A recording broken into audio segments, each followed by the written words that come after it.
When Moses died, Joshua became the leader of the Israelites. God told Joshua it was time to go into the land of Canaan, the land God promised to give Abraham's family. Other people lived in the land, so the Israelites had to defeat them. Joshua sent 2 spies into Jericho to check it out. They stayed at the house of a woman named Rahab. The king of Jericho heard the spies were with Rahab, so Rahab hid the men on her roof to keep them safe. Rahab had heard what God did to Pharaoh and believed in God. She wanted to help his people. The spies promised to keep Rahab and her family safe when the Israelites came into the city. Rahab tied a bright red rope in her window so the Israelites would know which house she lived in. The spies left Jericho. Now the Israelites traveled toward the Jordan River, which separated them from the Promised Land. They camped next to the wide, deep river. God gave instructions to Joshua and the other leaders. God was going to help the Israelites cross the river. The people got ready to cross. The priest carried the Ark of the Covenant to the edge of the water.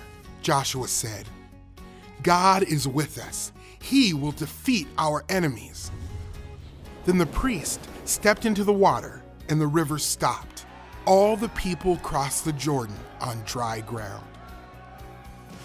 Joshua told the people to take 12 stones from the river to set up as a reminder that God stopped the water and helped them cross the river. When the Israelites were all on the other side, the water started to flow again.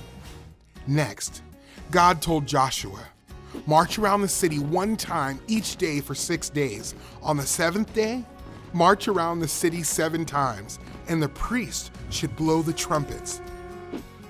Then all the people should shout, and the walls of Jericho will fall down. The Israelites can then go into the city and conquer it." Joshua did what God said. Every day for 6 days, the Israelites marched around the city. On the 7th day, they marched around the city 7 times. Then Joshua said, "Shout, for the Lord has given you the city." So the people shouted, and the wall fell down. The Israelites went into the city and captured it. They destroyed everything in the city, but Rahab and her family were safe.